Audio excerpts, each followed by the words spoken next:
Because I've been seeing some weird memes, man. Like, people be sharing too much on social media. I ain't gonna lie to you. There was one time, it was a girl, it tasted like Mexican candy. Oh, Lord. But not in a bad way. You never had Mexican candy? No. I have some here. Yeah, Mexican candy just on command, just ready? Bro, whenever. Ladies and gentlemen, here on the Assiduous podcast, we're going to have an opportunity to try Mexican candy for the very first time. All right, it's a Mexican candy. Let's see here. Yeah. Oh, it's circular.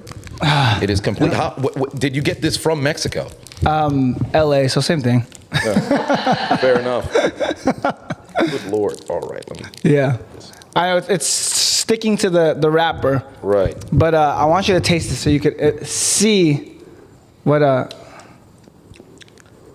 and this is exactly what it tasted like. Mmm.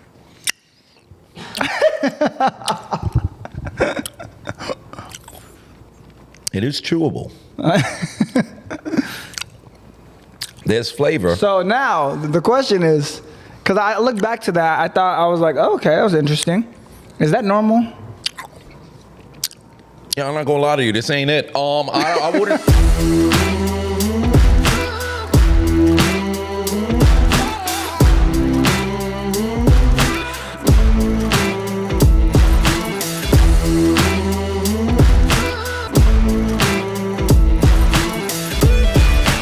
I wouldn't see myself going to Mexico anymore.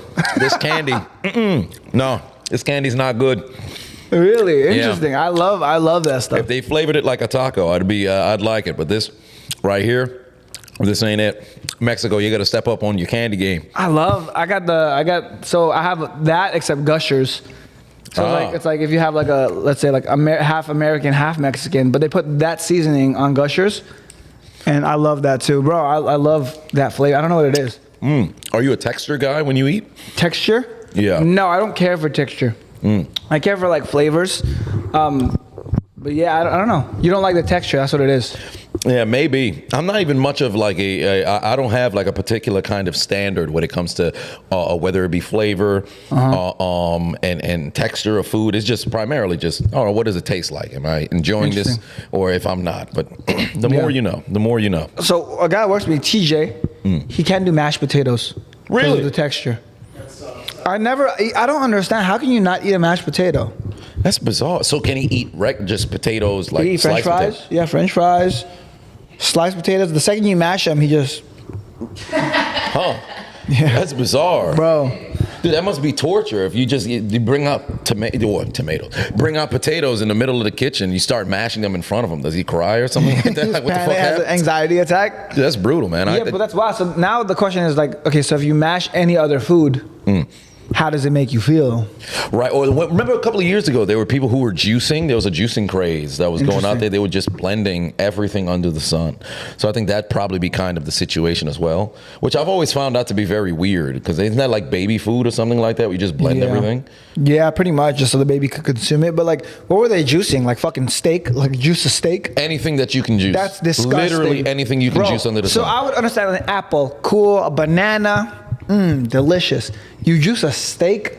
Right. I got issues with juicers, man. I got issues with people who juice. So you'll never juice an apple or a banana? No, apparently, no. That's like the lowest level. And then orange? They just keep going. Like, you'd be surprised the rabbit hole you'd go down and when you identify what motherfuckers eat. Like, it's ridiculous. People will put anything inside. Oh, well, we could juice this. We could juice steak and rice. Just juice it. Juice it. That's disgusting. Juice it. Why?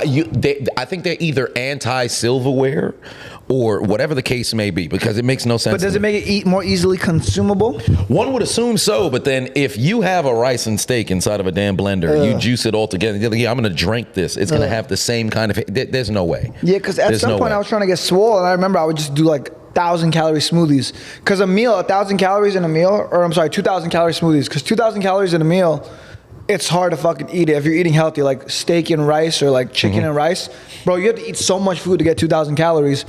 But with like a smoothie, you just chug it. So I'm assuming maybe like they're like, I don't know. Because there's different ways. I know there's methods in how you could do it. Because some people, they could have 5 meals per day, or maybe you just have a big dinner or a big lunch and then something of that nature. But I've always looked at it, you got to do it in moderation throughout the day. So like your first meal of the day will be at like 7, and then after that, then you eat after that, whatever the case is. Or maybe you don't eat anything, so to when you're starving and then you have the big meal. So it all comes down to that. But I'll never understand the idea of juicing shit. It's just weird to me. What's some weird shit that you could juice? Could you juice pasta? Yeah, that was the first thing that was coming to mind. Either pasta, so pizza. Like a juice chicken Alfredo? Oh, no. That just sounds like diarrhea on the juice marquee. Spaghetti? No, there's no way. But I'm sure somebody done did it, because you could search the internet for literally anything, and I promise you somebody's tried it. Juicing spaghetti. Yo, we need to get like a reaction thing at one point throughout this. We got to get like a TV right here. Right, pull that up and then just like drop the TV right here. We live reacting, in the post edit, we just have it to like split screen and just watch people do the weirdest things under the sun. That'd be terrible. That'd be this, bro. It's weird because I can't say this without sounding weird. I gag. Pause. Yeah, that's a pause. There's a pause right there. He's a married man. When I smell certain he's the things, wife. When I smell certain things, I like gag. So I remember this is the worst one, and it's still in my brain to this day. I was like 14 years old. I'm at Costco with my mom. Sit down at the Costco table to get food, right? Someone had left like a mixture of ketchup and mustard on the table. So I sit on the table, I put my hand there, fucking gets on my hand. And it's like this yellow-red mixture. Pain. And I'm like, the fuck is this? And naturally, you're like, let me smell it. Let me see what it is. I go like this. To smell this ketchup and mustard mixture, and bro, I kid you not, I fucking, like, it was bad. I'm sitting there in Costco, not wanting to throw up all over the floor because there's people around me. Yeah. I'm like about to throw up because I gagged because of that shit. So I ran to the restroom, washed my hands vigorously. But bro, smells be fucking me up. Yeah, I completely understand that. Like, I remember I used to, when I was in junior high, so I was probably about like 12, I'd go to the park, and then that's when people I don't know if this was always a thing, but this is when it first got introduced to me, when people started smoking Black and Milds and everything like that. So the smell of it had me just completely fucking nauseous. I couldn't function. Like, it was very weird. Like, I think I have developed motion sickness, so it was that same kind of feel. Like, I can't sit in the back of like a taxi, Uber, Lyft, whatever the case may be. If it's a bumpy ride or whatever the case is, I think the sensory in my brain can't seem to identify the speed and the objects of what's going on outside, and then I get motion sickness. Unless, of course, I'm in the midst of like conversation, then I won't feel it. But if I'm just sitting there looking out the window, all of a sudden, unless I'm driving, if I'm driving, I feel nothing. Like, everything's nullified. But if I'm in the passenger seat, not usually in the front, it's in the back. If I'm sitting in the back is when it's like I can't function. But that same feeling that I have from that is the same feeling that I got just being around Black and Milds and all the others. I couldn't do it. Yeah. Could not do it. What about Asians? Asians? Well, no, I never had that issue around Asians. Unless now, if I do start, because I frequent Chinatown, Koreatown. I don't know if there's a Jap town, but I assume that's the case as well. But I've always gone. Jap town? Yeah, Japanese town. Racist. Does it? Just Chinatown? Jap is crazy? Damn. Jap is crazy. I just figured you just shorten. Well, what do you know? Japtown is considered it's like some shit you would say, go back to Japtown, wherever you're from. Why I gotta go to that? But what if you say, oh, go back to Japtown? I think you forgot like your suitcase. So would that be considered insensitive? Super racist. Well, fair enough. Well, all because we went towards Japtown. Go back to Japtown. Like, yeah, you forgot something. Yeah, go back to Japtown. Hey, what are you talking about? What do you mean? I just go back to, I thought we was calling it Japtown. Well, my bad. I'm sorry about that. My apologies to the Jap community. Oh, Jesus Christ. The Japanese community. At this point, it's in my mind now that it's just Japtown. I know Japanese people. I know Japanese people. Is that I have a black friend. I have a black friend. My friend is Japanese. My friend is Japanese. There's nothing wrong with saying Japanese town in a shortened version. Oh my Good God. Lord in heaven. All right. But ladies and gentlemen, welcome to the Assiduous podcast. I am the diligent, vigilant, meticulous, sagacious, conscientious, analytical, methodical individual, the chiseled Adonis. He is a serial entrepreneur, the Filipino Prince Tycoon, Rene Lacan. And we are Assiduous. Let's get into the topic of the day. Oh my God. Because, good Lord. Hey, yo, I love that. Every time we just say something racist, it's just, ladies and gentlemen, boys and girls. Right, just get right into it. What do you mean? Yeah, let's just, they should, let's not get into that. We're not going to get into that. We just got monetized. Let's not get taken away. Because that's a problem with me. I'm the master of getting blocked. I'm the master of getting blocked. Though. You're not rich enough to get blocked yet, man. It's crazy because there's a certain number of money where you don't care anymore. Right. Because I still care. The fuck you money. Yeah. Like let's say I'm worth anywhere from $2 to $5 million. I still care if I get blocked because it still fucks up my bag a little bit on the internet, at least. I have a friend, dude's probably worth like $100 million. He's hit that point where he has like fuck you money. Right. And whenever he goes live, it's the funniest shit ever. I was watching his live this morning, and he does real estate. So people go into it, like they rent his real estate properties. Right. And someone goes, have you ever thought about getting a facility for special needs people? And he says the most fucked up thing. He goes, does it look like I have the patience to deal with special needs people? If I wanted to deal with special needs people, I would just go on TikTok live like I'm doing right now. I got 500 special needs people in here. Damn. That's a great comeback though. And then I'm dying and everyone's like laughing. And then Lord. sure enough, he texts me like 3 minutes later, because I was watching it and I put ha ha ha in the comments. He texts me like 3 minutes later, fucked myself. He goes, I'm banned for a week.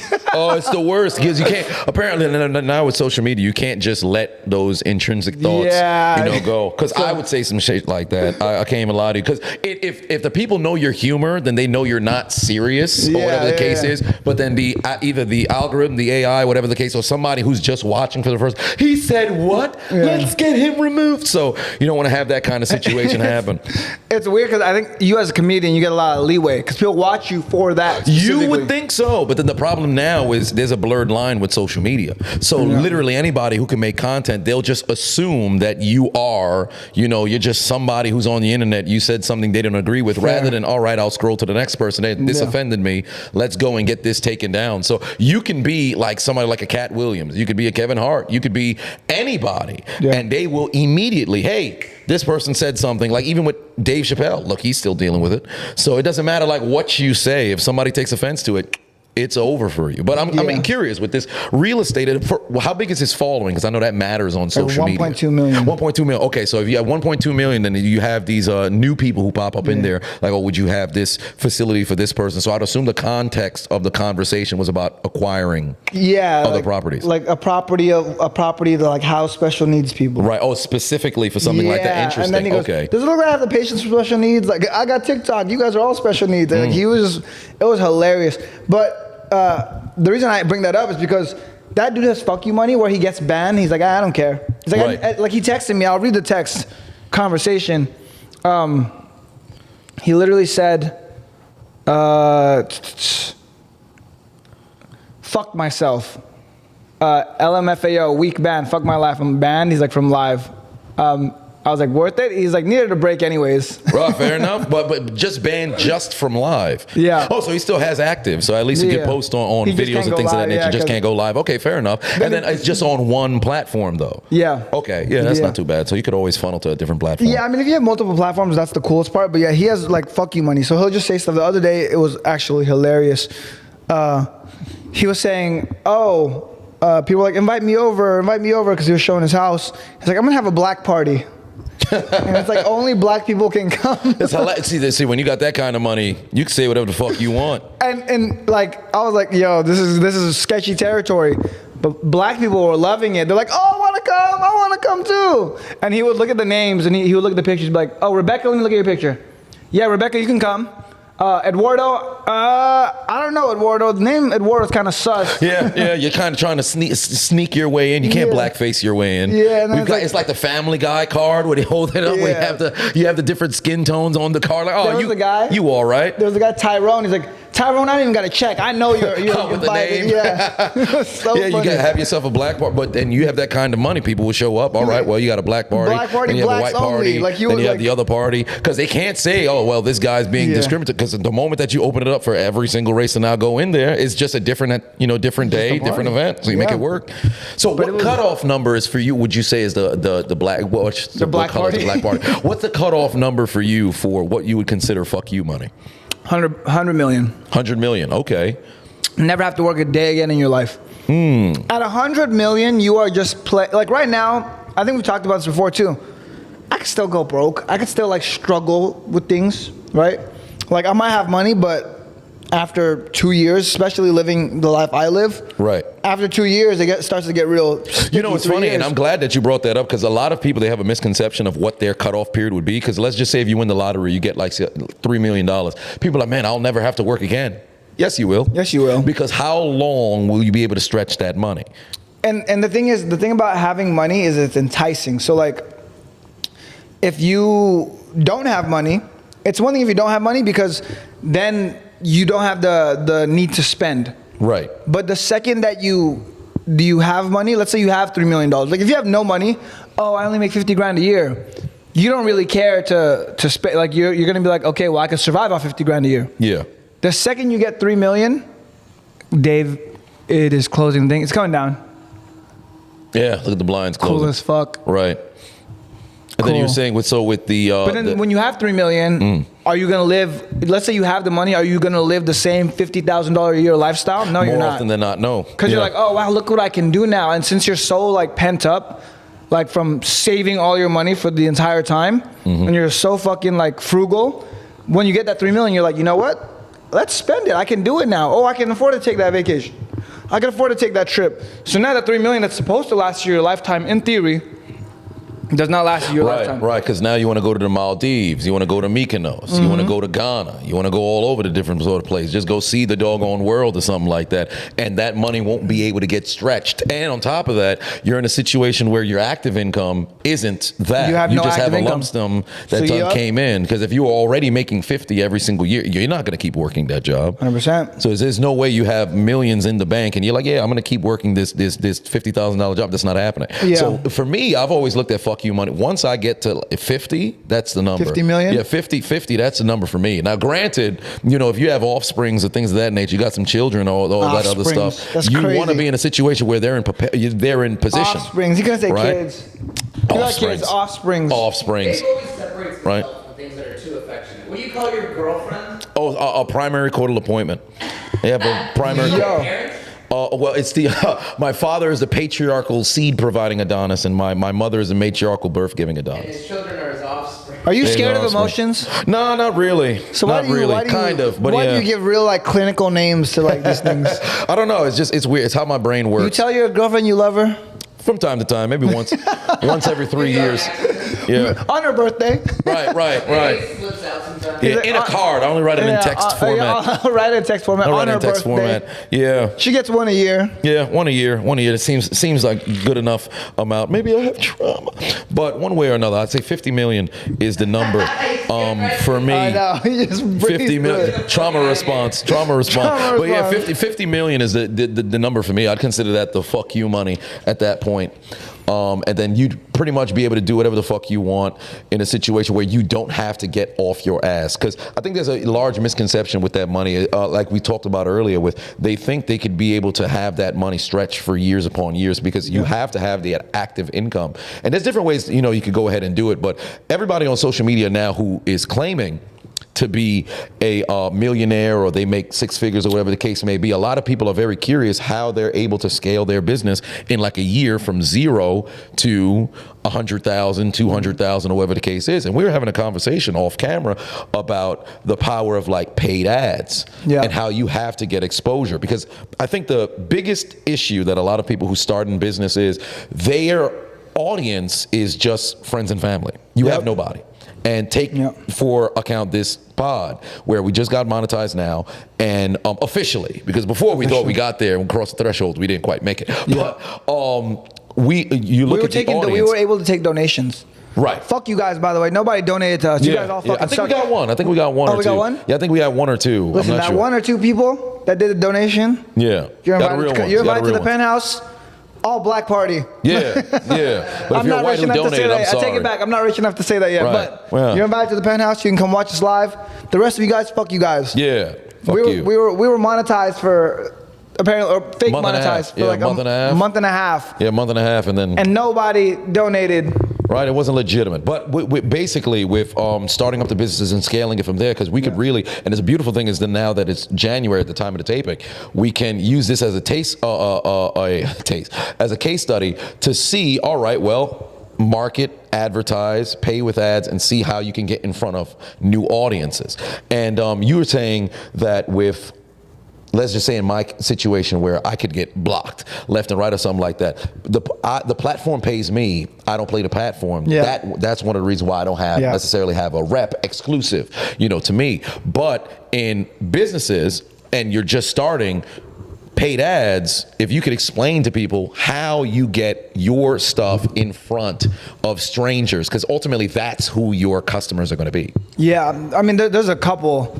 This is my fucking field where I made all my money. So, I mean, I could talk about this forever. But I guess long story short, this is the best way I could explain it. Paid ads is essentially paying a social media platform like YouTube, like Google, like Facebook, like Instagram, like TikTok, giving them money to force feed your content onto people. Right. That's essentially, in a nutshell, what it is. The issue with it and why it doesn't work for a lot of people is they try and force feed someone stuff that people don't like anyways. So let's say you have a video, it gets like, I don't know, 5 views. Content is just trash, not good, not interesting.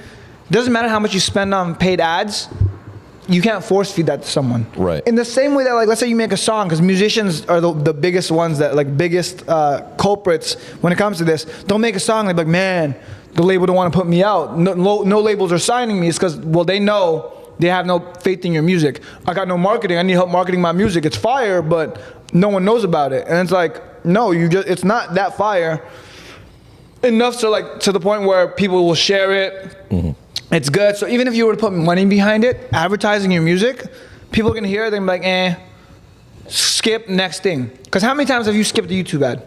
Shit ton of times. Shit ton of times. But I think also in the production of the ad as well, or I should say the process in how you do your ad or you do your video, because usually, what is it now, like hook? You want to have the hook, and then so typically you want to have, because like we live in the world of retention, right? So like you want to have any sort of video, you want to have like a catchy hook that sucks them in. Yep. You want to have fast cuts, boom, boom, boom, boom, things happening every single time. You want to kind of like that's what people use retention tricks. Make sure you stay to the end of this video to see this, or make sure you watch to the end of this video to see this. Make sure you do this. Like they try and suck you in to get to the end of the video. Right.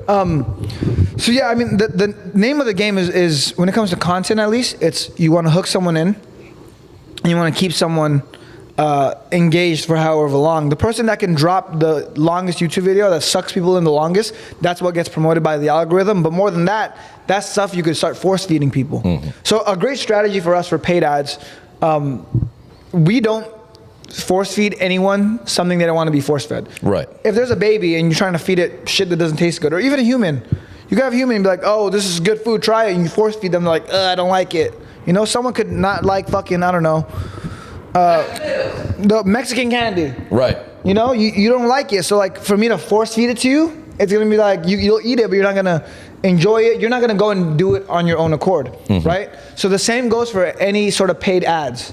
Any sort of paid ads that you're doing, let's say you have a product or a song or a video and you're trying to force feed it on people, unless it's good, unless they would actually consume it themselves, they're not gonna stick with it. So is that primarily why you have to make sure that you're targeting the right individuals. So let's just say with the tags, the location, if you have something that is exclusive to, let's just say, Detroit, you wouldn't want to market that to somebody who's in Arkansas. Exactly. Or somebody who's in Oregon, because it's exclusive to just like, what's in Detroit? The Coney Island. They have a Coney Island in Detroit where they have like a Coney hot dog, because in New York we have, Coney Island as well. But Detroit's, it's like theirs is a little bit different than like ours. Epstein's Island? No, well, not quite like Epstein's Island, but they do have hot dogs there to be consumed by adults, and But one way or another, you see, they got to find a way to make a parallel. Ladies and gentlemen, welcome to the Assiduous podcast. Right, where we talk about hot dogs on SPIs, but one way or another.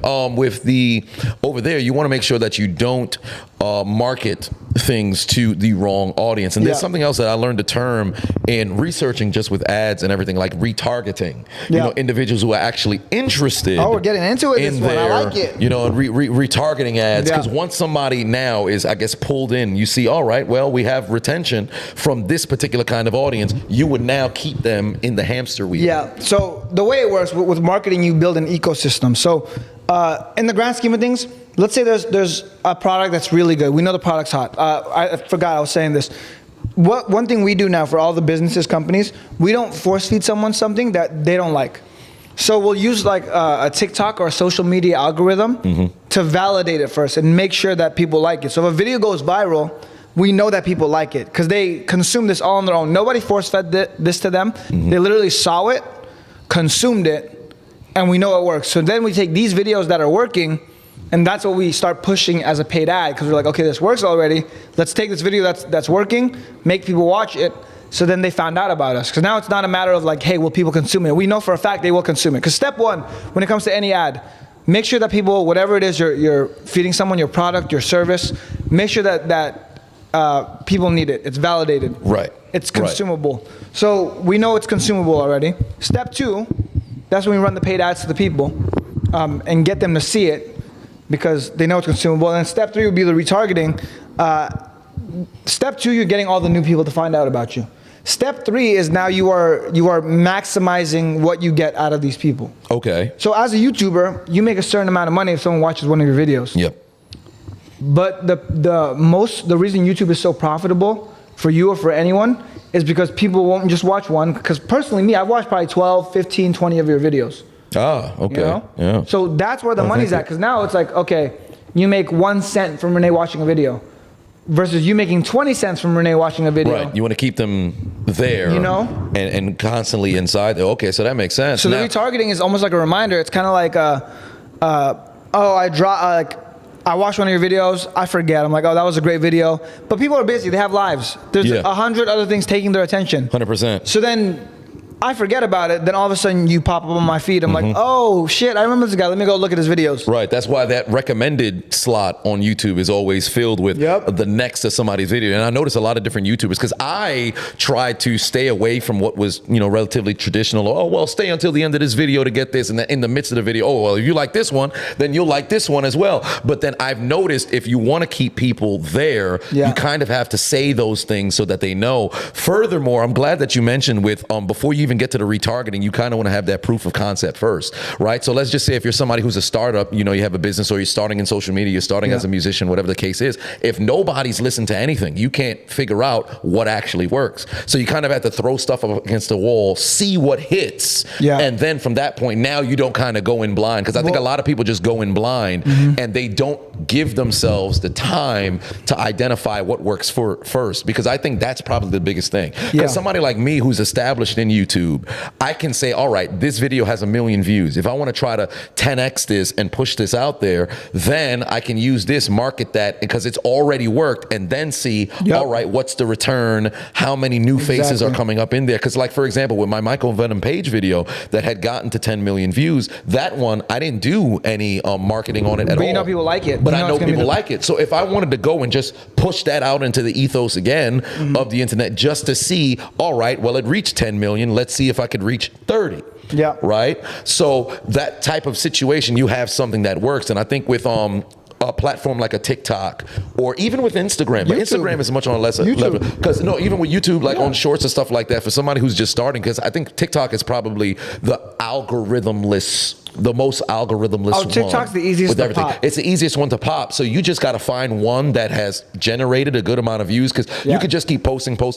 One just has to pop off. Yep. But what number would you say is the kind of appropriate amount of, whether it be views, engagement, that you would say, hey, you might want to take this and throw it into some paid ads? I mean, there's not really a specific number. Okay. Right? There's because that's a weird question, because it's like, it's relative for everyone. Right. There's creators that average 200,000 views per video. There's some that average fair enough. Yeah, 10,000 views per video. Yeah, because there could be some videos that they have a high in number, but then the conversion rate is very low, and then they can have videos that have low in number, but the conversion rate's high. The only number that matters is how it does compared to your other videos. Right, 100%. So you just look for what's your best performing video, because I think for you have a bunch of videos with 1 million views, Yeah. right? But that Michael Venom page is probably the best one. where, that's people definitely number one. Yeah. Right.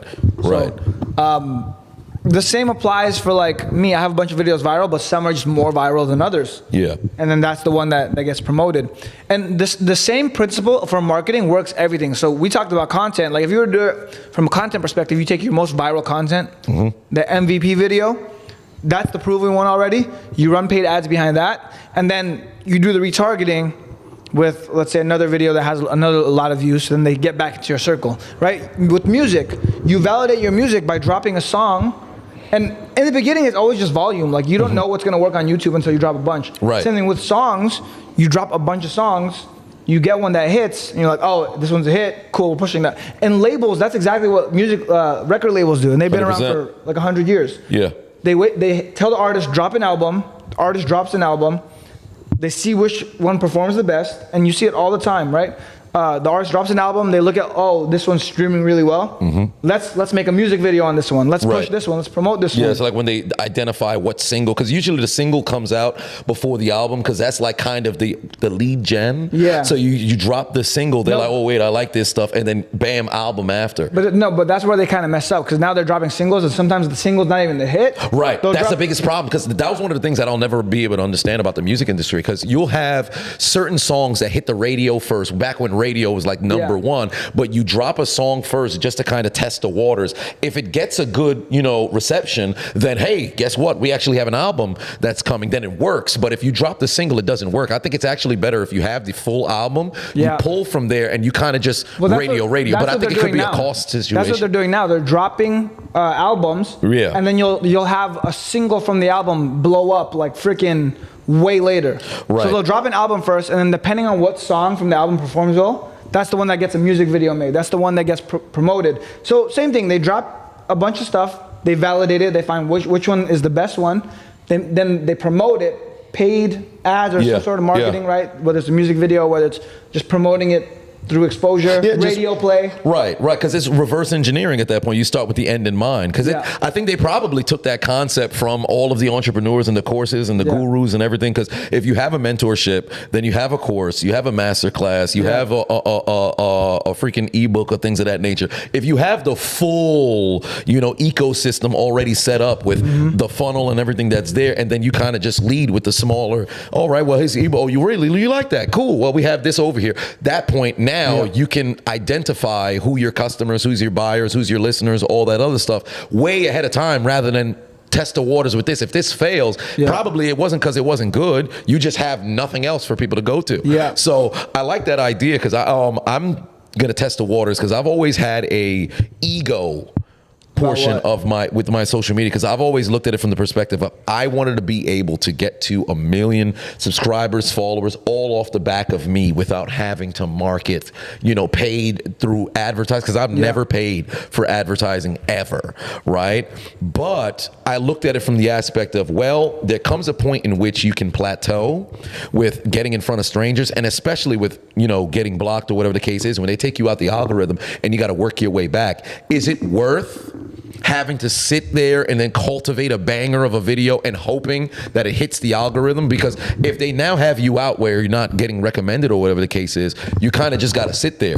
And moreover, you're losing, money on the back end as well, because those past videos that may have been able to hit the algorithm and it's now taken out, they're not being seen, despite the fact that it's always been good. Because look at YouTube, you could have a video from 8 years ago that blew up. Like there's a guy, there's an old man who actually passed away. Advice from an old guy. That video got like 23 million views, but over the course of the past maybe 4 years, it's generated 10 million of that 23. Oh, he crazy. died 5 years ago, I believe, if I'm not mistaken. So with that being the case, this man's deceased and the video's already it's blown up even more, where nearly half of the views from when he had posted came from after he had already passed.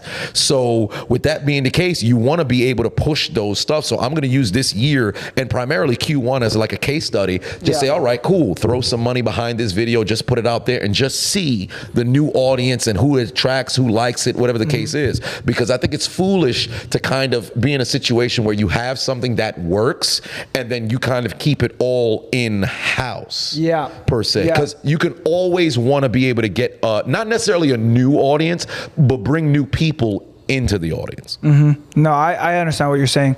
I think, when it comes to advertising, it's literally just about having, the first step is always having a product that works. And validate the product, find new people, and that's where the paid ads come in, and then deepen your connection with the new people. Right, 100%. You want to cultivate brand that affinity. So it becomes okay. We know the product is good. Because most people will have a shitty product and they'll be like, marketing. It's like, no, if you have a shitty product, you can't polish a turd. 100%. So no matter what, like, you're not gonna fix your business by being like, oh, marketing will fix it. No, it won't. If they have a good product, that's when they start doing marketing to show people the product. And now that people have seen the product, you do retargeting or remarketing to then deepen your connection and your brand affinity, right? And then retargeting in the beginning, it's like, oh, I'm just targeting people based off of Facebook, Instagram. And then eventually you get really big retargeting, which is like Coca-Cola. Everyone knows what the fuck that is. You see a Coca-Cola ad. Coca-Cola is not spending money to find new customers. I can almost guarantee you Coca-Cola's not like, well, we're gonna spend ads here so more people can hear about us. They're not doing it at all. They're at the place in their business where it's like, no, we just have to stay on top of everyone's mind. We have to be that company that like everyone knows about and they don't forget. So, but then in the same breath, they also would still be able. Maybe their intention isn't just to grab new people; it's just to keep retaining those already who keep buying. But then by proxy, you would end up identifying new buyers anyway. Because if you're driving down the expressway and every billboard, Coca-Cola, soon enough in your mind, it's like, all right, well, maybe I might want one of these. So you know, but just by continuing to cultivate the relationship with the people who you have, now you could get new people who come in. So it's kind of like that. That's why when somebody, you know, whether they click on your call to action link or whatever the case is, now your AI or your system can see, oh, this person's interested. Now you just bombard them with a bunch of your ads. It's like, yo, I can't get away with this guy. And then soon enough, you're like, yo, I feel like I've built a relationship with this person, despite the fact that you've never met. You probably never consumed their content, but they just keep popping up. And now I'm in your head. Once I'm there, now you're like, okay, I'm kind of sold on this person. Yeah, I mean, the second, like, no matter what, people grow on you. Or things grow on you. So, like, people could hate you a bunch, but they just see you so much. You're like, you know what? Let me just hear him out for one day. Then they hear you out and they're like, you know what? All right, I like this guy.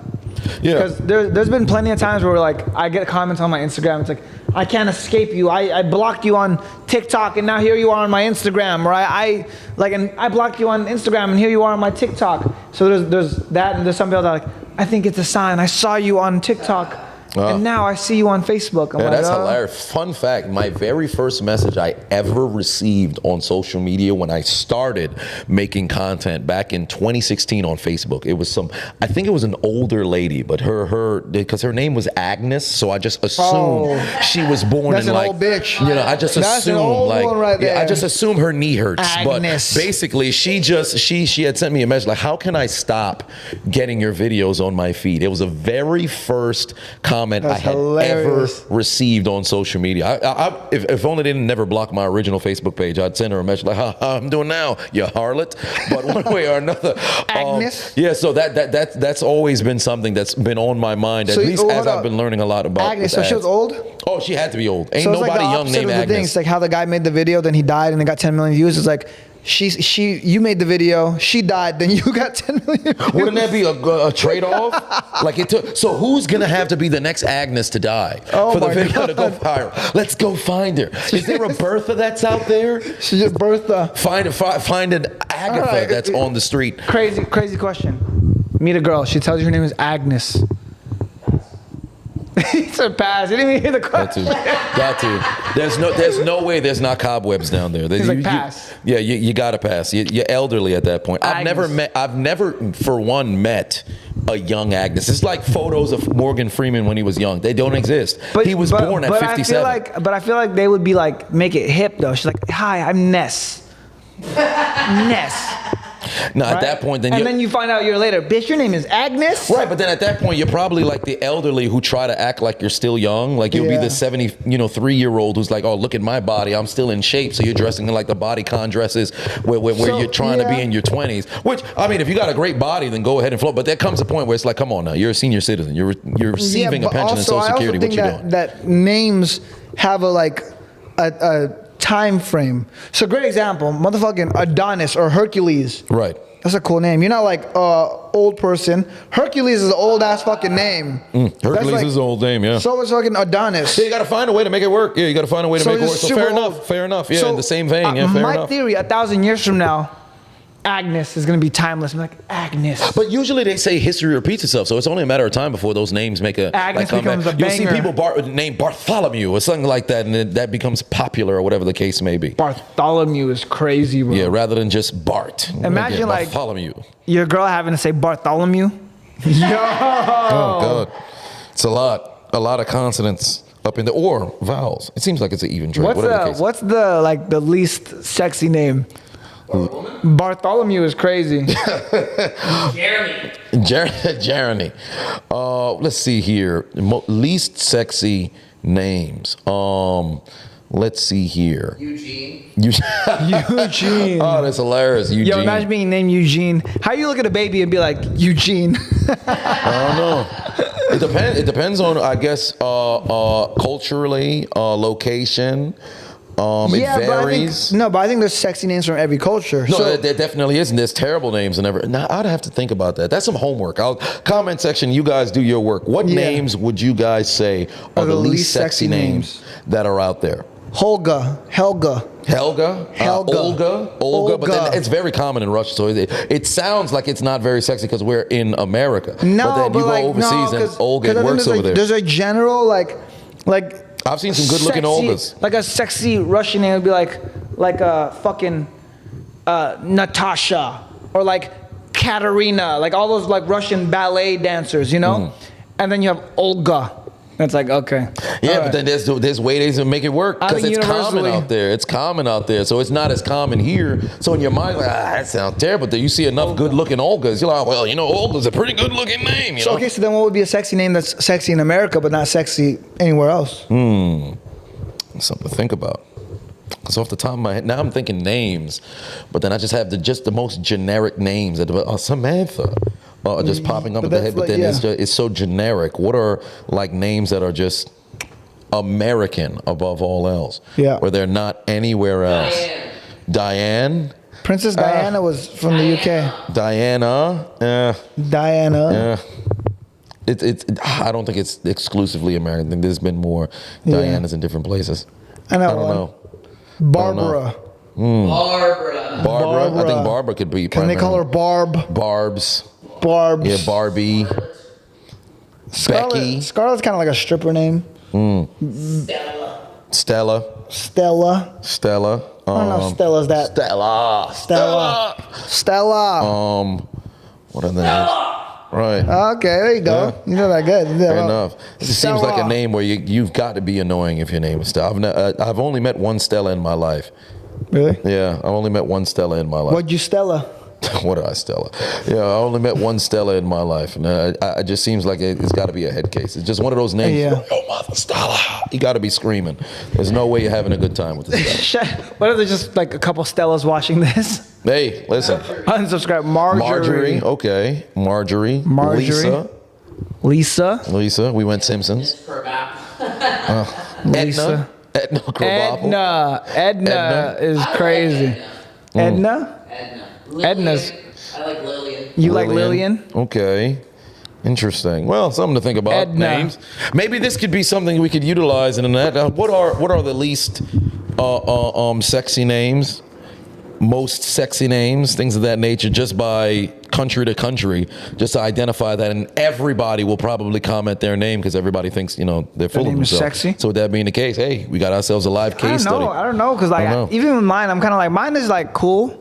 I don't think it's like sexy. I'm not like, oh, this is a sexy name, Varies. It really depends. I don't know. Yeah. It depends. I guess it's in the eye of the beholder. I guess they would have to utilize that to identify, what works. But Identify. identify what works. Identify. You name somebody. Identify. That'd be terrible. Yo, because there's cool names, bro. Like I remember there was one. It was like what if I just name my kid Legend? No. I know a guy who named this kid Legend. That's what he says. Ghetto. I know a guy who named this kid Legend. It's hilarious. Legend. His baby's probably about like maybe 8 months. His kid's name is Legend. That's fucking cool, bro. I know kid. And then like there's like Kanye West. He named his baby Psalm. Psalm. that's Yeah, it's a cool. biblical.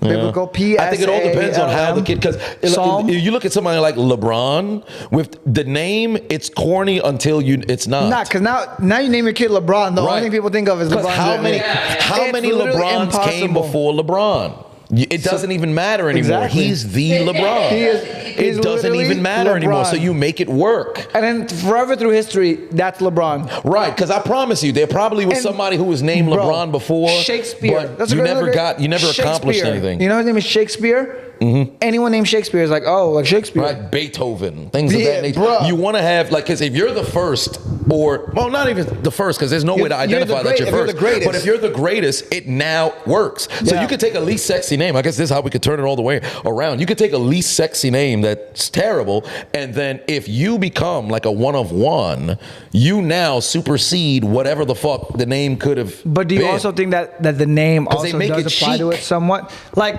LeBron, you're almost built.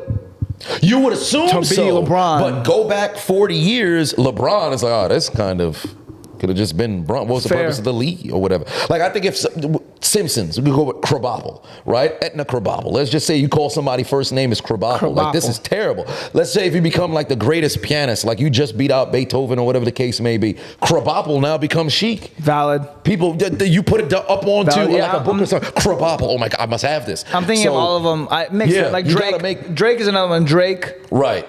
Drake is a cool name. It's an all right name. I like the name Drake. It's an all right name. But it's ruined. You name your kid Drake. Yeah, Yeah, now the you thing know in Drake. exactly Yeah. who, it is. So you have to find ways. Because think about Dang, like 50 man. Cent's rap name. Obviously, his real name's Curtis. But 50 Cent, it sounds like, who would want to be half of a dollar? Oh, this Yeah. is nothing or whatever. But it's synonymous. It's synonymous now. So with that being the case, it's like, all right, you make the name, it works. Yeah, so you make the name. You the make the doesn't name. make So you. once you make the name, now it's huge, shoes to fill. So I guess for the Olgas that are out there, I don't know who's the biggest Olga to Olga, ever I exist. believe in you. Right, I believe Olga, you I can think make you it. could become the Olga. Right, the Olga. So it's possible. It could happen. It can happen. So this is something to think about. Even Drake knew he couldn't make Aubrey cool. Right, you couldn't make that. Even Drake there's knew only he so. couldn't make But Aubrey then at the cool. same time, if he just rolled with his name as Aubrey, it doesn't roll off the tongue like Drake. And then It's marketable. right, it's Not not as marketable. marketable. So you want to find something that's marketable. Yeah. And then from that point, you just grind, make it work. Yeah. Valid. Yeah. So you're able to make it work. I think any name really. Well, maybe not any name, but there are certain things that sound like it's corny on the front end, but you can make it work on the back end. Valid. I Yeah. agree with that, man. Yeah. Agree with that. Oh, well, there it is. There it is. Learn how to, not only make names work, but also figure out paid ads. And this is going to be a case study.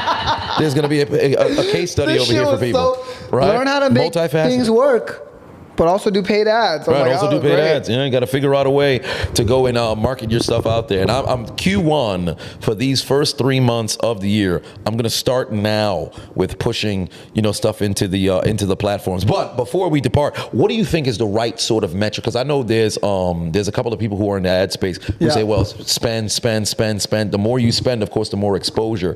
But I think it all comes down to targeting the right sort of people or whatever. But let's just say if you're somebody who's just starting a business, you're generating, let's say, $20K a year, or whatever the case may be, but you have about $5,000 that you're willing to put towards marketing.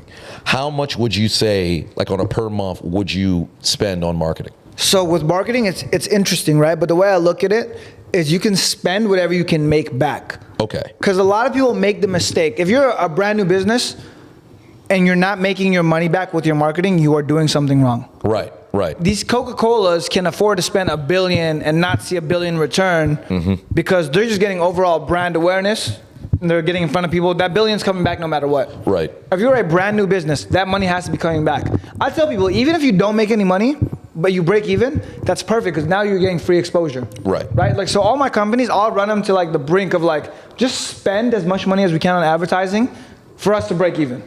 Because you do that, more people are finding out about it. It's getting bigger. It's not like they're going to be gone forever. Now you have like a bigger audience, which is then monetizable, and like overall, just the snowball gets bigger. So if you can keep spending at a break even, I think that's the perfect way to do it. Right, because then not only are you getting the exposure, you're getting your money back. So it's almost like free advertising per se, and then whatever else, because you got to have a budget. I think there's a misconception that could be taken from the conversation where people be like, well, I'm bringing in $20K overall. Let me just spend $20K all on marketing, and then you actually operate at a deficit because at that point now, if you're spending all of that, then you're actually not bringing anything in. So you have to have a marketing budget, right, for sure. Right, you got to have a budget. But I think overall, the biggest thing and the takeaway is if you can break even and still bring in new eyes, that's a win-win. Well, the way I look at the advertising needs to be profitable. Right, it needs to be okay. So if you're bringing in 20 grand with no advertising, right, you can't take that 20 grand out of the equation. Yeah. It's only whatever you spend. So if you spend $5,000 on marketing,